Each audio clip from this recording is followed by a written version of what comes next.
Cactus বাগানের সকল দর্শককে অভিনন্দন জানাই। আজ আমি আপনাদের সামনে একটি নতুন এপিসোডের আয়োজন করেছি। এর আগের পর্বগুলোতে আমরা বিভিন্ন ক্যাকটাসের পরিচিতি সম্বন্ধে আপনাদের বলেছি, কিছু সিডলিং মানে চারা ক্যাকটাস দেখিয়েছি। আজ আমি আপনাদের কিভাবে ক্যাকটাসের বীজ বপন করা হয় এবং সেগুলোর কিভাবে জার্মিনেশন হয়, এই জার্মিনেশনের জন্য ক্যাকটাসের উপযুক্ত সয়েল মিডিয়া এবং সেই সয়েল মিডিয়ার মিক্সচার, সেগুলো আমি আপনাদের এক এক করে দেখাবো। এই যে গাছটি আপনারা দেখতে পাচ্ছেন যথেষ্ট সুন্দর, অ্যাস্ট্রোফাইটাম এটা, এবং ভেরিগেটেড অ্যাস্ট্রোফাইটাম, যথেষ্ট বড় গাছ, ম্যাচিওর গাছ, কড়ি চলে এসছে। এবং আমি এই গাছের বীজ সংগ্রহ করেছি। সংগৃহীত বীজগুলি একটি পটের মধ্যে রেখে দিয়েছি। আজ এই বীজগুলোই কিভাবে বপন করা হয় এবং কি মিডিয়াতে বপন করা হয় সেটাই আমি আপনাদেরকে দেখানোর চেষ্টা করব। এখানে আমি সিন্ডার, খুবই সূক্ষ্ম সিন্ডার দেখতে পাচ্ছেন, লাল বালির মতো সাইজ হবে হয়তো, খুবই ছোট। এর সঙ্গে এক ভাগ পারলাইট নিয়েছি, যেটা জলের আর্দ্রতাকে বেশ ধরে রাখতে সাহায্য করে এবং গাছের রুটিংয়ের ক্ষেত্রে এর এক অনবদ্য ভূমিকা রয়েছে। সঙ্গে নিয়েছি পিটমস, পারলাইট এবং সিন্ডারের দানা। পিটমস সম্পূর্ণ অর্গানিক, একটি পিওর ন্যাচারাল অর্গানিক ম্যাটেরিয়ালস। আপনারা এখানে দেখতে পারেন আমি যে কোম্পানির পিটমসটি ব্যবহার করেছি, আপনারা দেখতে পারেন 100% অর্গানিক অ্যান্ড ন্যাচারাল। এই তিনটি মিক্সচারকে একসঙ্গে এখন আমি মিশিয়ে নেব ভালো করে।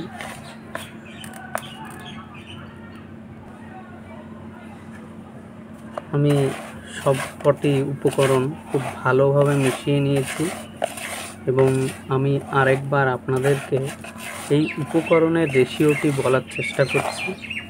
আপনারা মোটামুটি পট অনুযায়ী, আমার কাছে এই যে সাইজের পটটি আছে এটা মোটামুটি 5 ইঞ্চির একটা পট আছে। এরকম একটা পটে আপনারা সম পরিমাণ প্রত্যেকটি ভাগের বা প্রত্যেকটি উপকরণের সম পরিমাণ ভাগ নিয়ে মিশিয়ে নিতে পারেন। সেক্ষেত্রে সবকটা রেশিও সম পরিমাণে থাকবে এবং সেটা সুষম বা আদর্শ হবে। অনেক সময় অনেকে বা অনেক বাগানি এখানে পিটমসের পরিমাণটা বেশি দিয়ে দেয় বা সম্পূর্ণ পিটমসেও জার্মিনেশন করে থাকে, কিন্তু আমি এখনো পর্যন্ত যে জার্মিনেশন করেছি বা যে সিডগুলো তৈরি করেছি সেখানে আমি সব ধরনের উপকরণের রেশিও সমান ভাগে ভাগ করে দিয়েছি।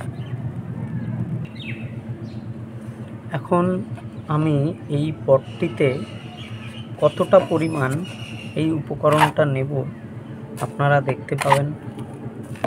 মোটামুটি এই ধরনের পটের আপনি 50% পট এই উপকরণ দিয়ে ভর্তি করতে পারেন। অনেকে 4 ভাগের 3 ভাগও ভর্তি করে থাকে। সেক্ষেত্রে সবসময় খেয়াল রাখতে হবে জার্মিনেশন হওয়ার পরে চারাগুলি কতটা বাড়ছে সেটা দেখতে হবে এবং সেই অনুযায়ী পট চেঞ্জেরও ব্যাপার থাকে অনেক সময়। এখন আমরা পটটিতে এই মিডিয়াটা ভালো করে মিশিয়ে দিলাম।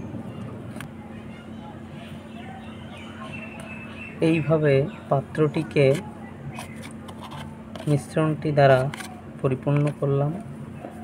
এখন এটাকে লেভেলিং করতে হবে যাতে বীজগুলো সুন্দরভাবে বিস্তার করা যায় এবং সুন্দরভাবে বপন করা যায়।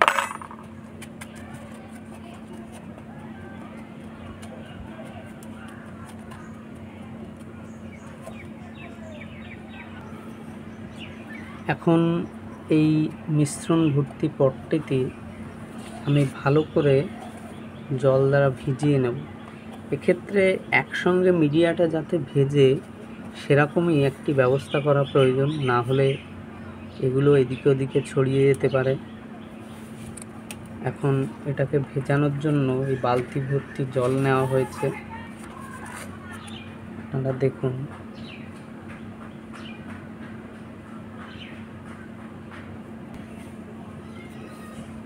মোটামুটি পুরো মিশ্রণটি জলে সিক্ত হয়ে গেছে।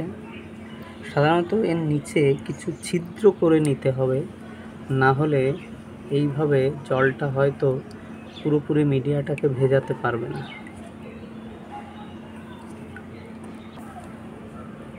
অতিরিক্ত জল এই ছিদ্র দ্বারা নিষ্কাশিত হবে এবং এর মধ্যে সঠিকভাবে আর্দ্রতা বজায় রাখবে। এখানে মোটামুটি 20-25টির মতো দানা রয়েছে। এখানে আপনারা দেখতেই পাচ্ছেন, খুবই সূক্ষ্ম ছোট। এগুলোকে আমি এই পাত্রে এখন বপন করব। এর জন্য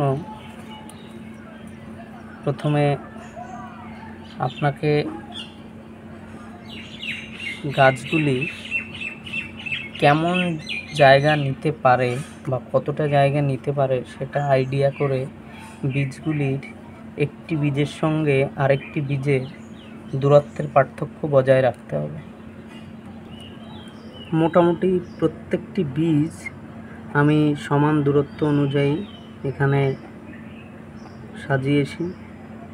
এখন এই বীজগুলির উপরে একটি হালকা প্রলেপ দিতে হবে। এই একই মিডিয়ার কিছুটা মিডিয়া আমি এখানে এক্সট্রা রেখে দিয়েছিলাম, হালকা করে এর উপর দিয়ে মিশিয়ে দিতে হবে, যাতে বীজগুলি খুব বেশি যেন ঢাকা না পড়ে। বীজগুলি যদি বেশি ঢাকা পড়ে তাহলে এদের স্প্রাউট বা জার্মিনেশন পাওয়ার কমে যায়। সেক্ষেত্রে বীজ অঙ্কুরিত হতে চায় না বা অনেকটা দেরি করে অঙ্কুরিত হতে পারে বা অনেক সময় অঙ্কুরিত নাও হতে পারে। মোটামুটি প্রলেপটা সম্পন্ন। একটি হালকা আস্তরণ দেওয়া হয়েছে। এখন আস্তরণটিকে হালকা করে জল দ্বারা ভিজিয়ে দিতে হবে।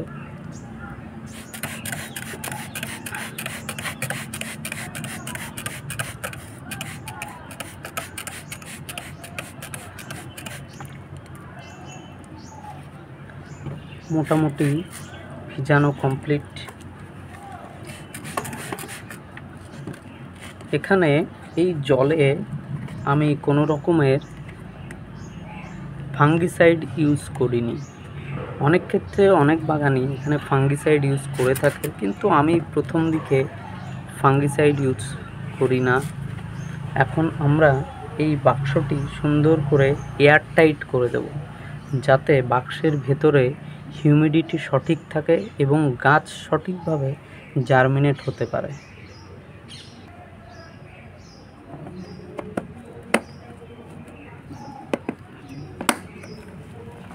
বাক্সটি সাবধানে আটকাতে হবে যাতে ভেতরের মিডিয়াটি নড়ে না যায়। আপনারা দেখতেই পাচ্ছেন সুন্দর করে আটকে গেছে। মোটামুটি কমপ্লিট। এখন এটাকে আমরা লেবেলিং করব।